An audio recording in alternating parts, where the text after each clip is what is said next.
সশস্ত্র বাহিনীর ভাবমূর্তি ও ঐক্য নষ্ট করতে দেশে বিদেশে নানা সময় অপতৎপরতা হয়েছে মন্তব্য করে প্রধানমন্ত্রী তারেক রহমান অতীত থেকে শিক্ষা নিয়ে বাহিনীর সদস্যদের স্বমহিমায় প্রতিষ্ঠার আহ্বান জানিয়েছেন। আন্তর্জাতিক জাতিসংঘ শান্তিরক্ষী দিবস উপলক্ষে ঢাকা সেনানিবাসের সেনাকুঞ্জে আয়োজিত অনুষ্ঠানে এসব কথা বলেন তিনি। সেনাবাহিনীর একজন মেজরই এদেশের স্বাধীনতার ঘোষণা দিয়েছিলেন। মনে করিয়ে প্রধানমন্ত্রী বলেন, সেই গৌরব যেন ম্লান না হয়। বছরের পর বছর ধরে বিশ্বের শান্তি প্রতিষ্ঠায় বাংলাদেশের শান্তিরক্ষীরা অবদান রেখে চলেছেন গৌরবে। এখনো বিভিন্ন মিশনে আছেন এদেশের ৪,০০০-এর বেশি সদস্য। এ পর্যন্ত ১৭৫ জন বাংলাদেশি সদস্য প্রাণ হারিয়েছেন, আহত হয়েছেন অনেকে। সবার অবদানের প্রতি সম্মানে বিশ্বের অন্যান্য দেশের মতো বাংলাদেশেও প্রতি বছর পালিত হয় আন্তর্জাতিক জাতিসংঘ শান্তিরক্ষী দিবস।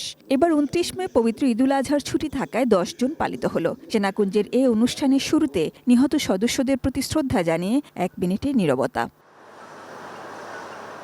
সেনাবাহিনী প্রধান সহ অতিথিরা বক্তব্যে বৈশ্বিক শান্তি রক্ষায় বাংলাদেশি সদস্যদের ভূমিকার কথা বলেন। এরপর সাম্প্রতিক সময়ে শান্তি মিশনে দায়িত্ব পালনকালে নিহত ৬ সদস্যের স্বজন এবং ৭ আহত সদস্যের হাতে সম্মাননা স্মারক তুলে দেন প্রধানমন্ত্রী তারেক রহমান। বিশ্বের শান্তি রক্ষায় সকল সদস্যের প্রতি শ্রদ্ধা জানিয়ে প্রধানমন্ত্রী বলেন, শান্তিরক্ষীদের অবদানে বাংলাদেশ বিশ্বে সম্মানজনক অবস্থানে আছে। বাংলাদেশের শান্তিরক্ষীরা তাদের আন্তরিকতা, কর্তব্যবোধ এবং পেশাদারিত্বের উজ্জ্বল গৌরবোজ্জ্বল দৃষ্টান্ত বিশ্বমঞ্চে প্রতিষ্ঠিত করেছে। আমাদের ভবিষ্যতের মিশনগুলো হতে হবে আরো আধুনিক, দূরদর্শী এবং প্রযুক্তি নির্ভর। বাংলাদেশের স্বাধীনতার ইতিহাস টেনে তিনি এই গর্বের ধারাবাহিকতা ধরে রাখার আহ্বান জানান। বাংলাদেশের জন্মযুদ্ধে সেনাবাহিনীর ভূমিকা ছিল ঐতিহাসিক। সেনাবাহিনীর একজন মেজর বাংলাদেশের স্বাধীনতা ঘোষণা করেছিলেন। সুতরাং এই গৌরব যেন কোনোভাবেই ম্লান না হয়, সেটি রক্ষা করা অবশ্যই সশস্ত্র বাহিনীর কর্তব্য। প্রধানমন্ত্রী তারেক রহমান বলেন, পোশাকধারী বাহিনীর জন্য শৃঙ্খলা খুবই জরুরি। বাহিনীর বিরুদ্ধে সব ষড়যন্ত্র মোকাবেলায় জোর দেন তিনি।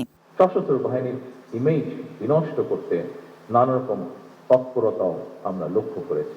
বর্তমানে প্রতিটি রাষ্ট্র এবং সাংবিধানিক প্রতিষ্ঠানের সামনে স্বমহিমায় নিজেদেরকে প্রতিষ্ঠিত করার সুযোগ সৃষ্টি হয়েছে।